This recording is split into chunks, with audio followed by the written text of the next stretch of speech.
তার মানে তুই চাচ্ছিস ওই মানুষটা তোর সামনে আসুক? আমি চাই সে আরো অনেকদিন আড়ালে থাকুক। আমি তাকে দেখার জন্য, তার বুকে মাথা রাখার জন্য ব্যাকুল হয়ে যেতে চাই। আচ্ছা, কি হচ্ছে এসব? এটা কি কোথাকার কোন না কোন ছেলে তোকে ইমপ্রেস করার জন্য এটা সেটা দিয়েই যাচ্ছে, দিয়ে গেছে দারোয়ানের কাছে, তাও এক চালাকে দিয়ে। সহ্য, ভয়ঙ্কর।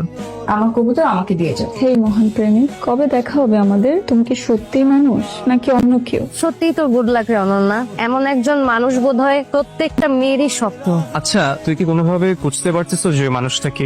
বুদ্ধ একটা। যদি পারতাম তাহলে তো ওকে চাপতে ধরতাম আর বলতাম, মেরি জান অনেক হয়েছে, এবার থামো।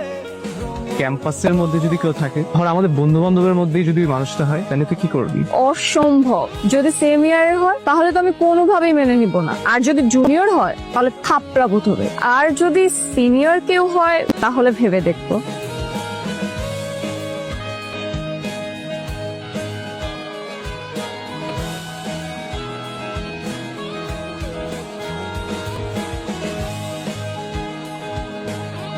আমি না আসলে বুঝতেছি না, আমি কিভাবে অনন্যরে বুঝাবো যে আমি সেই মানুষটা।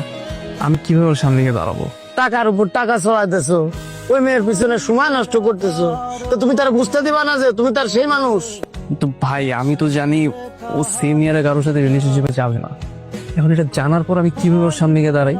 আরে তুমি নিজে না বলতে পারলে তোমার বন্ধু বান্ধবকে দিয়ে বলাও।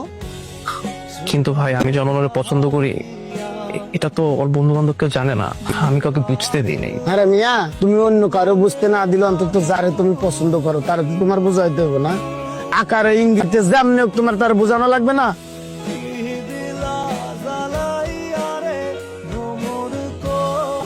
সারপ্রাইজ!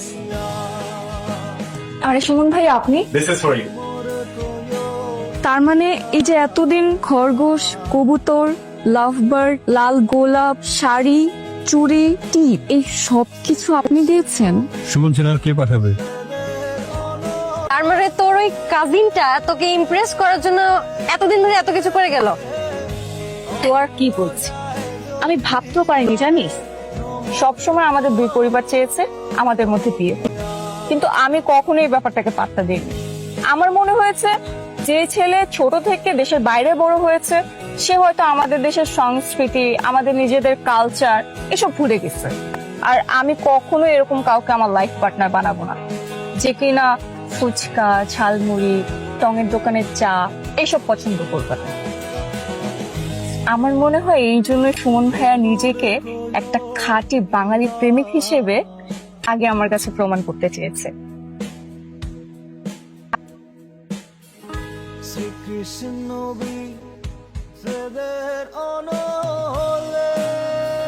আমরা যেটা করছি অনন্যার ভালোর জন্যই করছি। অনন্যা ছোট মানুষ, ও না বুঝে ভুল করে ফেলতেই পারে। কোনোভাবেই যেন অনন্যার কাছে সত্যিটা প্রকাশ না করে। আমি বলছিলাম কি, তুমি আমার মেয়েটাকে বিয়ে করে ওকে সাথে নিয়ে বিদেশে চলে যাও।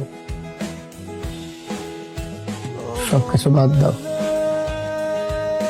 আমরা যারা নিম্ন মধ্যবিত্ত পরিবার থেকে আসছি না, আমাদের জন্য প্রেম ভালোবাসা মানেই। মন দিয়ে লেখাপড়া করো, বাবা মায়ের স্বপ্ন পূরণ করো। আচ্ছা আচ্ছা, শোনো, বিয়ের 7 দিন আগে থেকে কিন্তু সবাইকে অ্যাক্টিভ থাকতে হবে। হ্যাঁ, অনেক কাজ, তো সবাই যার যার দায়িত্ব নিয়ে কাজগুলো করে ফেলবা, কোনোভাবেই মিস আউট করা যাবে না, ঠিক আছে? ঠিক আছে। ভাবি ভাবি, কে? তোর কোনো খোঁজ নেই কেন? তোকে ক্লাসেও দেখা যাচ্ছে না, তুই ফোনও রিসিভ করতেছিস না, ফেসবুক, মেসেঞ্জার, হোয়াটসঅ্যাপ কোথাও তোকে পাওয়া যাচ্ছে না। কি হয়েছে তোর? শরীর টরীর ঠিক আছে তো? আগে এটা আমাকে বল। না না, এমনিতেই আমি একটু বাসায় গেছিলাম, সো ফোনটা ওরকম ইউজ করা হয়নি, এই জন্য তোদের কারো টেক্সট দেখি নাই। তোরা থাক, আমার একটু যাইতে হবে, বুঝছোস?